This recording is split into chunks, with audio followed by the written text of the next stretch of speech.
Hi, I'm Rob Boyer. I'm Associate Provost and Dean of Public Policy Programs at Gettysburg College, and I run the Inside Civil Rights program. My background is I have my PhD in political science. I'm a comparativist, which means I look at the United States, but also at other countries. And the reason that I find this so interesting, there are a couple of reasons. One, my primary focus is on democracy, and civil rights are a fundamental part of democracy. And so anytime you would talk about democracy, you'd need to talk about issues of civil rights and civil liberties, which we touch on in this program quite a bit, as you might imagine. The second part of it deals with kind of a perspective, more of a personal perspective.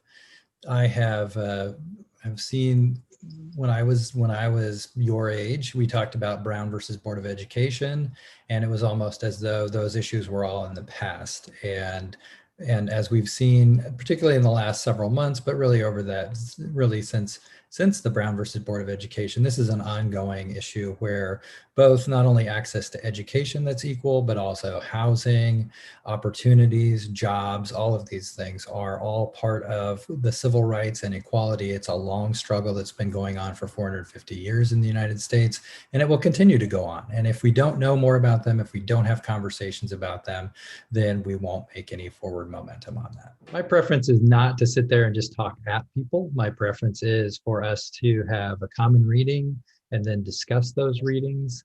In addition, this year, because of COVID, we won't be traveling. Normally we would travel to Little Rock. We have great partners in Little Rock. And so since we can't go to Little Rock, we're going to try to bring Little Rock to us. We're going to have some of our partners in Little Rock talk about specifics about not only Little Rock Central and desegregation there, but really the African American community in Little Rock and how it's evolved over time, and some efforts, including efforts that are essentially very negative toward that community and have helped destroy community despite having desegregation of schools, where social and economic segregation have really taken part, and also memory, history and memory, and how we do and do not remember things in our collective memory and how that affects our understanding. So the typical session would be, there'd be a relatively brief reading, and then we'll discuss that. So we'll start off with Brown versus Board of Education, Little Rock Central desegregation.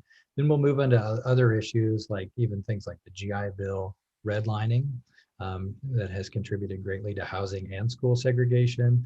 We'll talk about different opportunity structures in the United States, how those have and have not changed. We'll talk somewhat about mass incarceration as well. The incidents with George Floyd and Breonna Taylor are just further evidence that we have a long way to go in terms of equality in civil rights and civil liberties.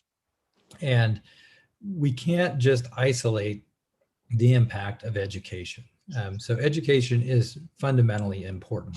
But education is determined by things. If we talk about public education, it's determined by tax bases, local tax bases.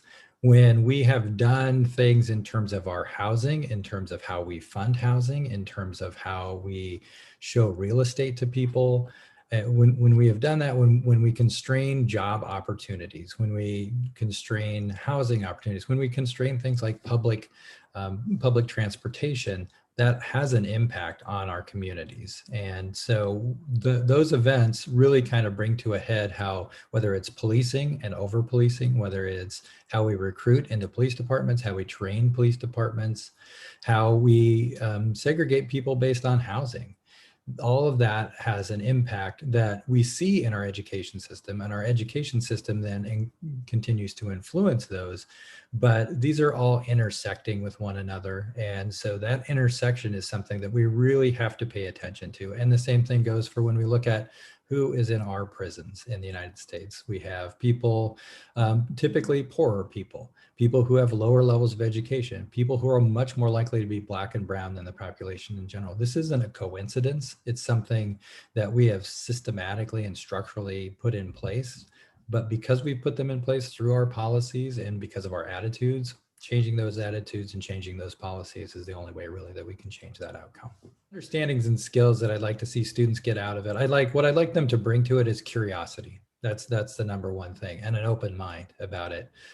Like I mentioned earlier, I've mentioned this several times, When I was in high school in the 1980s, way back when, that was actually the most desegregated or integrated our schools have, public high schools have been in the United States.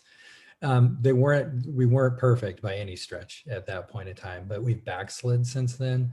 And so for people like me and my age, growing up in the environment in rural America where I did, when you look at Brown versus Board, when you talk about Little Rock Central, it's like, oh gosh, I can't believe we were once like that. We're still like that. And so it takes an open mind for people to think that, okay, and it's not just the South.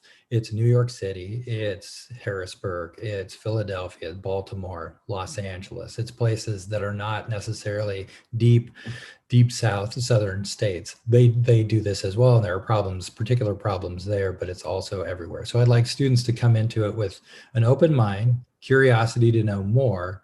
The skills that I would like people to get out of this are to think about it from a more balanced perspective. Right now, we seem to have competing narratives out there. We're highly polarized in this country. And so people say, oh, there's structural racism. No, there's not, right? Well, that's not really a very productive way to approach it. We have to look at places where there are serious documented cases and empirically verifiable cases of structural racism and the outcomes that come with that.